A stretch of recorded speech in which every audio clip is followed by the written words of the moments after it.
So as of April the 4th, lots of stuff has suddenly been thrown into Battlefield 5. The addition of the long-awaited Battlefield currency system, so BOINS, plus there's been loads of fixes, weapon alterations, quality of life improvements, and of course Firestorm's looting system is now a little bit less crappy. All because of a patch to generally make the game a better thing. I'm going to be running over pretty much everything you need to know about regarding all the new changes and stuff from the big April update, the Trials of Fire update number 2. But before we get carried away on all the patch notes, I'm just going to run over the Battlefield currency system that's also come along and is part of the game as of now too. There's loads of information on Battlefield's website about everything, so that's what I'm going to be referencing. So what exactly is Battlefield currency? Well, we've got the standard company coin, which everyone's been using from day one, and that's just your casual in-game currency that's unlocked through doing things like playing the objective, killing other players, winning matches, and just generally playing the game. Now we've also got the option to use Battlefield currency, or BOINS, and this is basically real life money that can be used to buy in-game items and things people might want to get a hold of.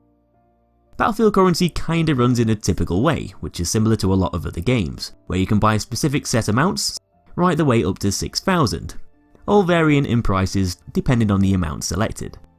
You can purchase said BOINS from a few different places, either the My Company page, the Armory, or any offer featured in the game's menus. Plus you can also just go into your first party store on the platform of your choice, so for example the PlayStation Store on PS4, and top up your Battlefield currency right there, if you wish. These BOINS will be then added to your Battlefield currency balance, which can be seen at the top right of the screen, right next to those company coins. So what exactly can you get with Battlefield currency? Well, there's 3 things: cosmetic customization items, elite sets, and time savers. Though elite sets and time savers won't be available straight away, and are going to come into the scene a bit later on in Battlefield 5's lifecycle. Cosmetic items are pretty self-explanatory. You'll be able to use BOINS to unlock stuff like swanky weapon skins and epic gear, some of the stuff which can also be unlocked instead of using company coin, maybe if you want a bit of a shortcut to those items. As it seems at the moment, some things can only be unlocked with Battlefield currency, which is a bit of a kick in the nuts for anyone who's accumulated a stupid amount of company coin and might want to purchase some new bits of cool kit with it. But I guess that's DICE's decision to make at the end of the day. This might change, but I suppose we'll see in the future. At a later date during Chapter 3, DICE has also announced elite sets, with the information as followed. Elite sets that let you play as a distinct soldier in multiplayer modes, including Firestorm. Each elite is a unique character with a name and background. They consist of a themed assortment of cosmetic items, character voiceovers, a best squad animation, and an exclusive special assignment that helps bring to life the story of the elite and unlocks a signature melee weapon, which all sounds pretty cool. Elites play out like any other soldier and don't grant any type of gameplay advantage. DICE are going to provide more details on the first 2 elites closer to their arrival. You'll also be able to use that Battlefield currency on time savers too, which will be arriving later this spring, and will include tier catch-ups and XP boosts. Tier catch-ups unlock chapter reward items, providing an option for those players who don't have the time to earn all of those items through gameplay, and XP boosts accelerate the amount of experience points you earn while you play, allowing you to reach chapter, career, weapon, vehicle or class ranks at a faster pace. Last of all, you'll be able to spend real money on value bundles, which are going to be available for limited times and can contain a mix of cosmetics, currency, time savers or other items. The contents of a bundle will always be listed, so you know exactly what you're getting before you make a purchase. So for example, a starter pack might contain 500 BOINS, a rare weapon skin and some face decals. Whereas the more expensive premium pack might contain more BOINS, rarer skins, and extra customization options such as vehicle paints. Now that's basically all you need to know about the Battlefield currency system at the moment, and what it's going to bring to the table. Time to move on to the main topic of the video, which is running over all of those patch notes and letting you know exactly what's come along in the update. And I'm going to get all the Firestorm stuff out of the way first and foremost, and then move on to everything else. So as for the Firestorm gameplay fixes and changes, fixed an issue which was causing a weapon to be misaligned when a player was in man down state while being spectated. V1 and artillery strikes now count as gadget kills. Pistols that have been picked up by the player now properly dropped on the floor if a player dies. Players are now able to use the flare gun while in water. Increase the draw distance for grenades and melee weapons. Grenades now collide with the cover of the pickup truck instead of going through it. Fixed an issue where the active VoIP icon would not always show if the entire squad would be talking at the same time. Players will no longer deploy a grenade automatically when dropping an item as a passenger. When in a tank, the player will no longer switch to the selected tank gun while zooming on the map. Added a red outline for the artillery strike on the map to make it more visible. The health cooldown UI no longer freezes if a player drops their healing items when it's in progress. Getting an invite from a player while looking for players enables you to join the squad. If the user cancels and resumes the interaction with a safe, it will always reset. When the player is watching another player being revived, the camera will remain in the same position. The napalm helmet will no longer obstruct the player when aiming down sights. Players can now jump as soon as they reach the start of the jump location. When waiting for other players, the squad list shows the correct armor plates number that the player had before death. Players will no longer reload when opening doors. When getting killed by another player, the text for the weapon used will be shown properly. Switching a weapon while dropping a weapon will no longer make the weapon being held invisible. The swap and drop button callouts are updated if the player changes the keybind in-game. Interaction detection has been improved to avoid issues with loot near objectives and vehicles. The interaction prompt for safes will no longer be offset when the player interacts with it repeatedly. The interaction prompt for safes will no longer double when the player interacts with it repeatedly. Interacting with the safe repeatedly will no longer make the progress bar disappear. When the player is killed by an artillery strike, an icon is displayed in the kill feed. And the first wave of capture points now start earlier, before the zone starts to shrink for the first time. As for the Firestorm map improvements and fixes, improve the rock wall textures near Pluto Dig Site A, removed a piece of terrain that was clipping through the bridge towards the farm from the lake, causing vehicles to flip if they drive over it with speed, fixed a floating telegraph pole. The crates located west of Hanson Farms are no longer floating in the air. Fixed a floating tree west of Halvoy Dam. Players can no longer get stuck between the gap of the barrels inside Hanson Farms. The shed door is no longer clipping through the barrels at Minerva Docks.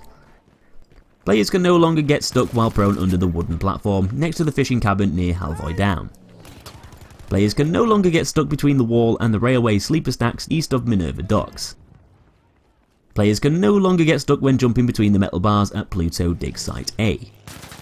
Improved rock textures near the Odenburg area.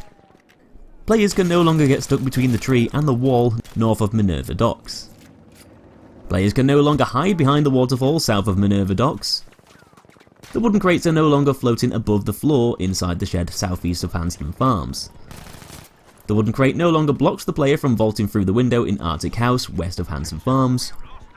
Snow effect is no longer present inside the house southeast of Hodstad, as well as the house north of Minerva Docks. Fixed an issue that was causing mild flickering around the windshields inside vehicles. The Pak 40 AT towable, located southeast of Halvdala, has been moved 10 meters to make it more useful. Sorry if I butchered any of those place name guys, at the end of the day, I'm not Norwegian, as you can probably guess. Okay, now we can actually move on to the standard gameplay stuff, which is probably what most of you are gonna want to hear about, with a few vehicle tweaks first. Fixed a bug that enabled players to use aeroplanes during the match start timer period. The animation when entering and exiting vehicles is now smoother and should have less unintended sudden camera movements.